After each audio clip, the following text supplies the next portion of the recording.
Welcome to the world of science fiction stories, and don't forget to like, share and subscribe my channel. Enjoy the listening.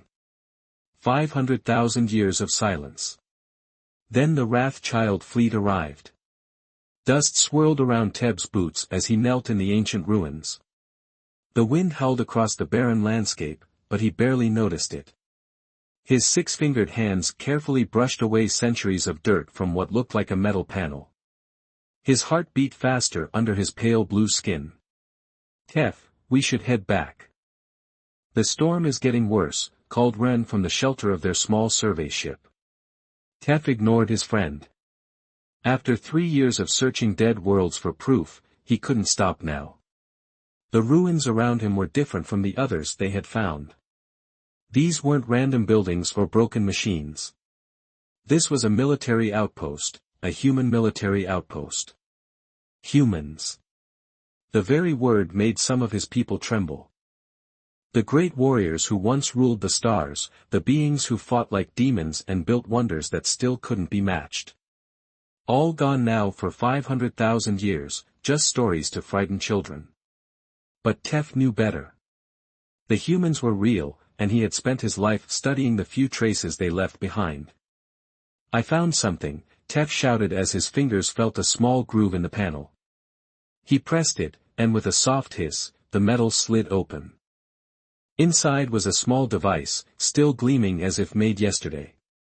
Ren hurried over, the wind tearing at his protective suit. "What is it?" "I don't know."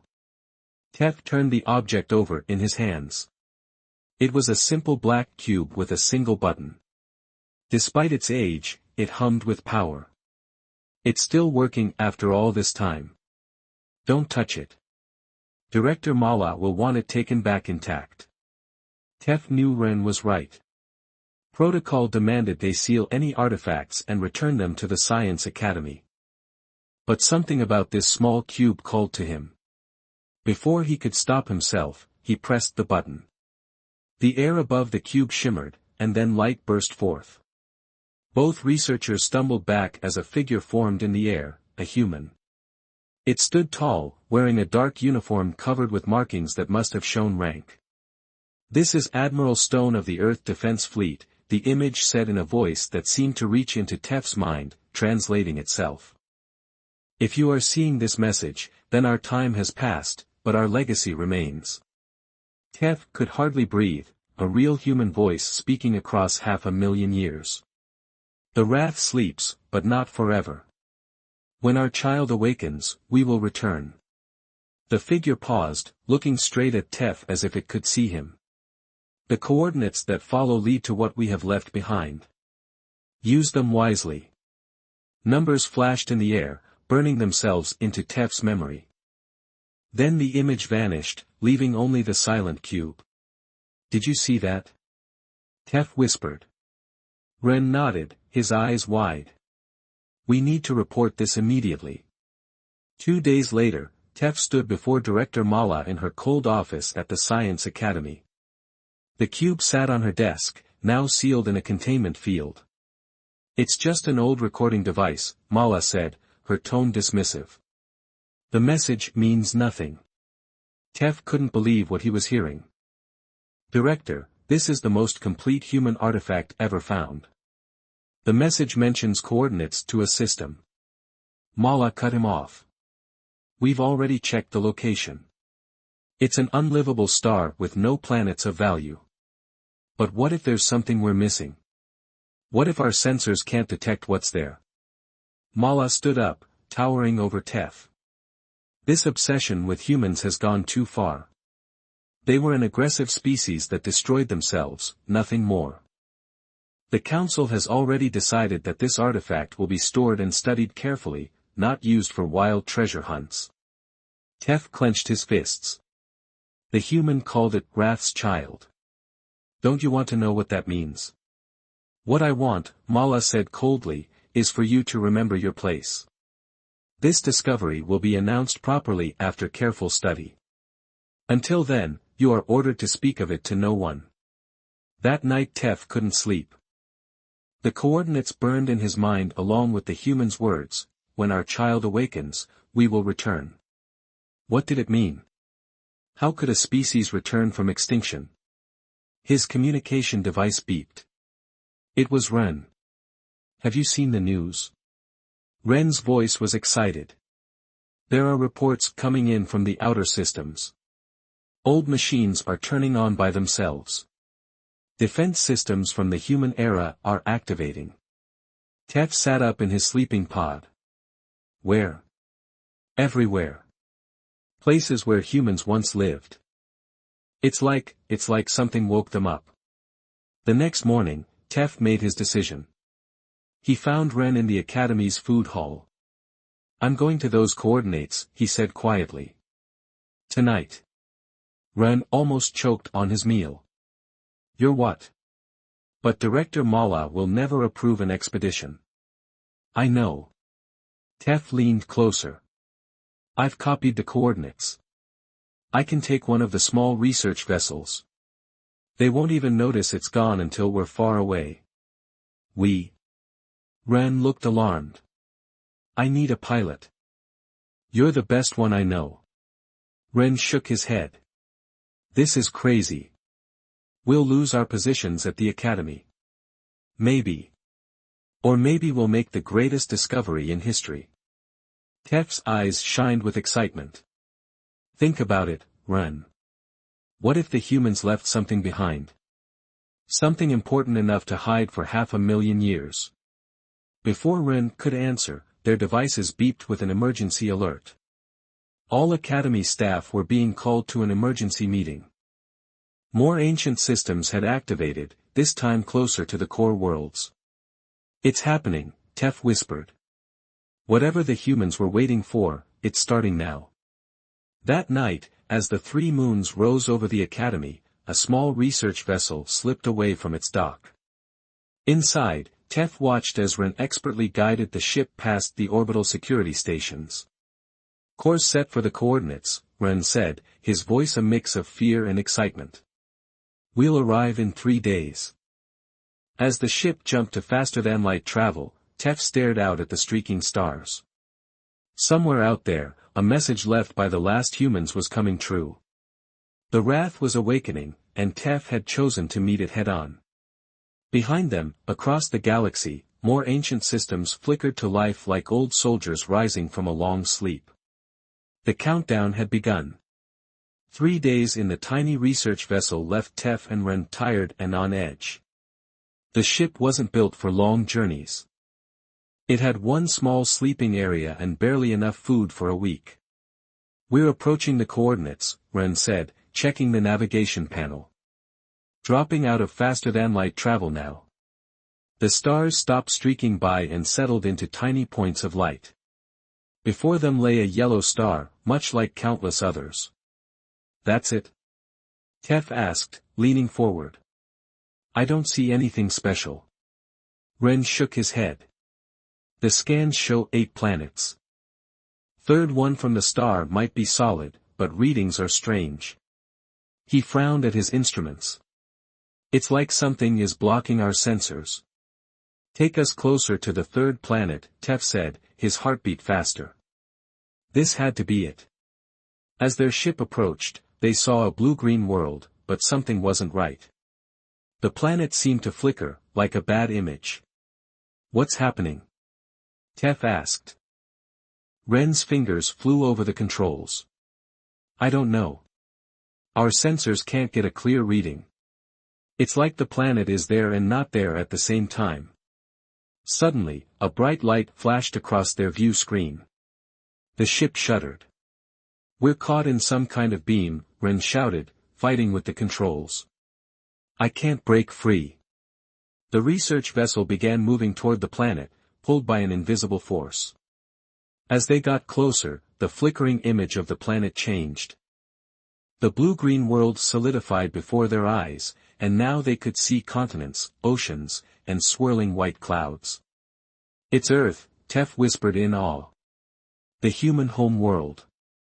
That's impossible, Ren said. Earth was destroyed during the last days of humanity. Every record confirms it. Every record was wrong, Tef replied as their ship was pulled into the planet's atmosphere. The beam guided their ship down to a flat area surrounded by green trees. With a soft thud, they landed on the surface of a world that shouldn't exist. "What do we do now?" Ren asked, checking the air readings. "The atmosphere is breathable, but who knows what's out there?" Tef was already putting on his exploration suit. "We came all this way. I'm going outside." The air that hit Tef's face when he opened the ship's door was fresh and clean. The gravity was slightly stronger than what he was used to, making his steps heavy. All around them stretched a vast green field with tall trees in the distance. "This can't be natural," Ren said, joining him outside. "A planet doesn't stay hidden for 500,000 years." Before Tef could answer, the ground beneath them hummed. A section of the field slid open, revealing a stairway leading underground. "I think we're being invited in," Tef said, taking a step toward the opening. Ren grabbed his arm. "This could be a trap. If whatever brought us here wanted to harm us, it could have done so already." Tef gently pulled away. "I'm going down." The stairs led to a long, well-lit corridor. The walls were white and smooth, with strange symbols Tef recognized as human writing. At the end of the corridor was a large round door, which opened as they approached. Inside was a room filled with blinking lights and screens. In the center stood a figure that looked almost like a Solarian, but with only 2 arms instead of 4 and skin a pale pink color. "Welcome to Earth Preservation Site Alpha," the figure said. "I am Caretaker, the artificial intelligence system tasked with maintaining this facility." Tef stepped forward. "You're a human AI, still functioning after all this time?" "I have been operational for 52,431 years, 3 months, and 17 days, Caretaker replied, waiting for the condition specified in Protocol Wrath's Child. "What is Wrath's Child?" Tef asked, remembering the message from the cube. Caretaker gestured to a screen, which lit up with images. 500,000 years ago, humanity faced extinction from a cosmic force they called the Blight. Rather than fight a losing battle, they enacted their final protocol. The screen showed massive ships leaving Earth, filled with humans. The public story was that humanity scattered to the stars, where they eventually died out, Caretaker continued. The truth was more complex. Earth itself was hidden behind a quantum shield, invisible to all sensors, and deep below the surface, the essence of humanity was preserved. Preserved how? Ren asked. "Follow me." Caretaker led them through more corridors until they reached a massive chamber. The walls were lined with thousands of small containers, each glowing with a soft blue light. The complete genetic code of every human living during the final days was stored here, Caretaker explained, along with their memories, personalities, and knowledge. For 500,000 years, we have waited for the Blight to pass and for the galaxy to be safe again. And now? Tef asked, looking at the countless containers. Now the waiting is over. The final phase of Protocol Wrath's Child has begun. Caretaker led them to the center of the room, where a single pod, larger than the others, hummed with energy. The birth of the first new human. The pod's cover slid back, revealing a small being floating in clear liquid. It looked like a human child, perhaps 6 or 7 years old by Solarian standards. Its eyes were closed, and its chest rose and fell with slow breaths. "This is Aster," Caretaker said. "The child of Wrath. The one who will awaken the fleet." "What fleet?" Ren asked, his voice shaking. Before Caretaker could answer, alarms blared throughout the facility. The AI's expression changed. "We have been discovered," it said. Orbital scans detect multiple vessels entering the system. On a nearby screen, Tef saw several large ships approaching Earth. Even at this distance, he recognized their design. "Those are Vrek's warships," he said. "How did they find us?" "The quantum shield is failing," Caretaker replied. "It was designed to last only until the child awakened. The AI turned to the pod where the human child floated. Aster must leave now. The plan has advanced more quickly than anticipated. The liquid in the pod drained away, and the child's eyes fluttered open. They were a bright blue, alert and aware in a way that made Tef step back. The child knows what to do, Caretaker said. You must take Aster away from here to safety. Earth has served its purpose and will now complete its final task. What task? Ren asked. Self-destruction, Caretaker replied calmly. This facility contains technology that cannot fall into enemy hands. Earth will appear to be destroyed, as history has always claimed it was. The child, Aster, was now sitting up in the pod, watching them with those unervingly intelligent eyes. Will you help? Caretaker asked Tef directly. Will you protect the child of Wrath? Tef looked at the human child, then at the screen showing the approaching Vrex fleet. The choice seemed impossible, yet somehow he knew it had been made long before he was born. Yes, he said. We'll help. As they raced back to their ship with the child, Tef couldn't help but wonder what power had just been unleashed upon the galaxy, and whether he was saving it or dooming it. Hurry! Tef shouted as they ran toward their ship. The ground shook beneath them. In his arms, Aster felt unnaturally light despite the stronger gravity of Earth. Ren reached the ship first and quickly started the launch sequence. The Vrex ships are entering the atmosphere. Tef placed Aster in his seat and secured the safety straps. The human child watched with those strange blue eyes, calm despite the chaos around them. Can you understand me? Tef asked. Aster nodded. Caretaker taught me your language while I slept. The ship lifted off just as explosions began to rock the landscape. Through the view screen, Tef saw huge sections of Earth's surface cracking open, revealing machinery underneath. The peaceful green fields had been only a thin disguise over a planet-sized mechanism. What's happening? Ren asked as he pushed the engines to maximum power. Earth is destroying itself, Aster said in a small but steady voice, as it was always meant to do. The sky above them filled with Vrex warships, massive black vessels covered in weapon ports. Their research ship was tiny in comparison, like a fly next to birds of prey. They'll catch us before we can reach faster than light speed, Ren said, his hands dancing over the controls. Suddenly, Aster unbuckled and moved to the navigation panel. Before either of them could stop her, she placed her small hand on the screen. There, she said, pointing to a section of space that looked empty on their scanners. Go there, now. Ren looked at Tef, who nodded. What choice did they have? Ren changed course, heading toward the coordinates Aster indicated. Behind them, the first Vrex ships began to fire. Energy beams sliced through space around their vessel. We won't make it. Ren shouted. Then, as if responding to his words, Earth exploded. A blinding flash filled their view screen. A shockwave caught the nearest Vrex ships, tossing them aside like toys. The distraction gave their small ship precious seconds to reach the mysterious coordinates. As they approached the empty space Aster had pointed to, their sensors began to malfunction. There's nothing there, Ren said. There is, Aster replied. She touched another panel, and strange symbols appeared, human writing. Before their eyes, space itself seemed to fold open, revealing a swirling tunnel of blue light. Go in, Aster commanded.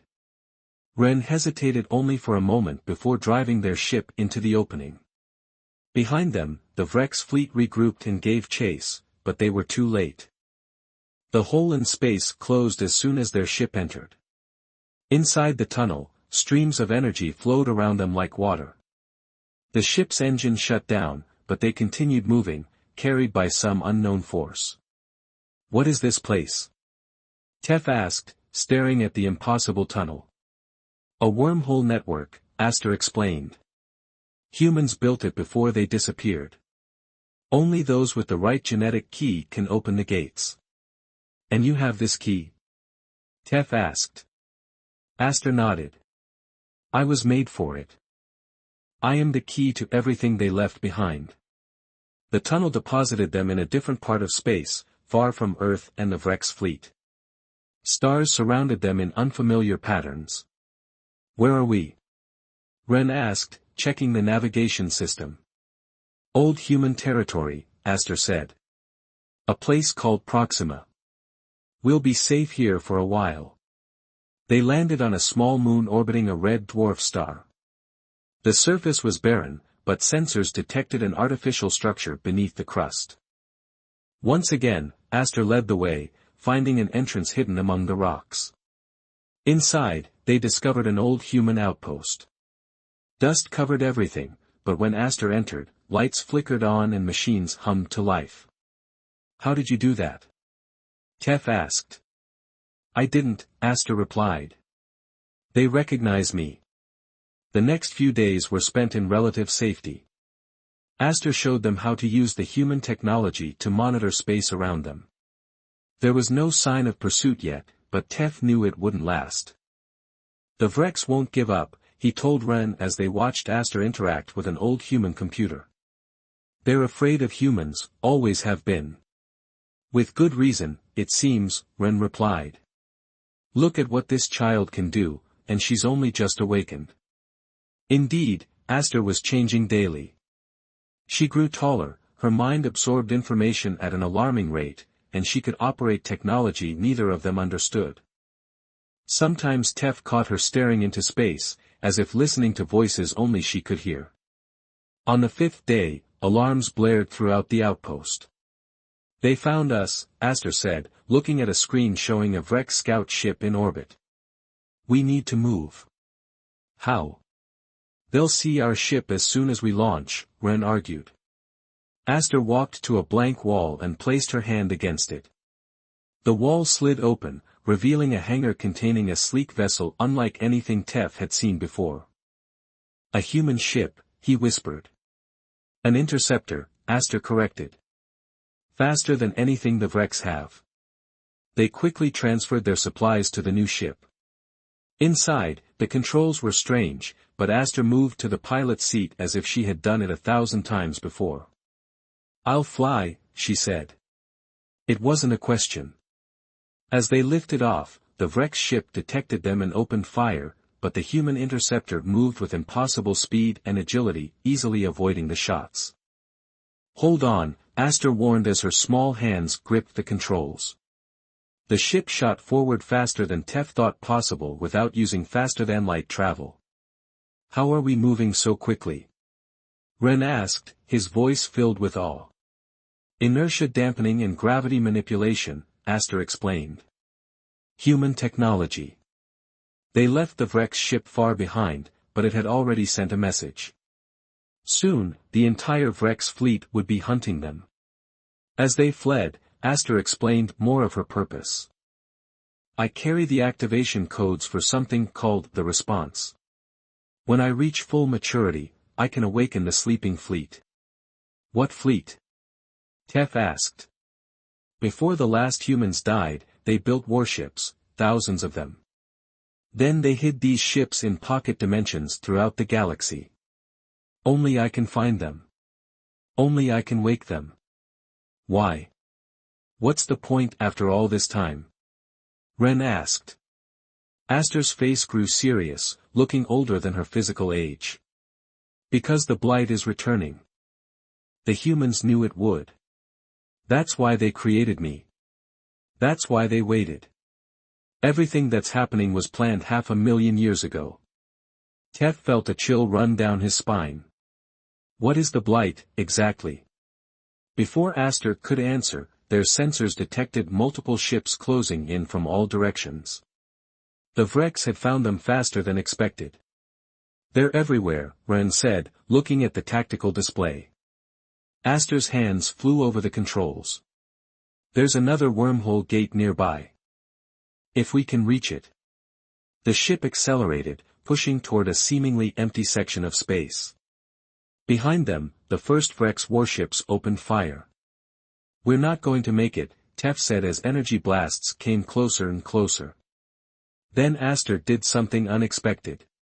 She closed her eyes and whispered words in an old human language. Suddenly, the dormant weapon systems on the interceptor came to life.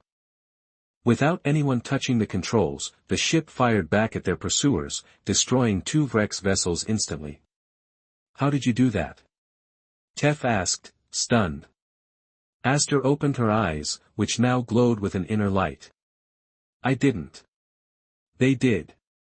The humans left guardians in their technology. They're helping us now." As they raced toward the invisible wormhole gate, Tef realized with growing certainty that the galaxy was about to change forever. The age of peace after humanity's disappearance was ending, and whatever came next would be beyond anything he had imagined. The human interceptor shot through the wormhole, leaving the Vrex ships behind. The tunnel of light collapsed behind them, cutting off pursuit. For the moment, they were safe. They emerged in a dense asteroid field. Massive rocks floated silently around them, providing perfect cover. "Where are we?" Tef asked, looking at the unfamiliar star patterns. Aster, who now looked more like a young teenager than the child they had found on Earth, studied the ship's displays. "The Edge Worlds. Far from Vrex space." Ren ran a system check on their new ship. "This vessel is amazing. The technology. I can barely understand half of it." "You're not meant to," Aster said simply. "It was built for humans." Tef watched Aster closely. In just days, she had grown taller, and her mind seemed to develop even faster. Sometimes she spoke of things she couldn't possibly know, as if the knowledge was programmed into her. "We need supplies," Ren said, "and somewhere to hide while we figure out our next move." Aster pointed to a large asteroid on their scanner. "There. It's hollow." As they approached the asteroid, Tef saw that it wasn't natural. The surface had been carved with strange symbols, and a massive door was built into one side. The door opened as they neared, as if expecting them. "What is this place?" Tef whispered.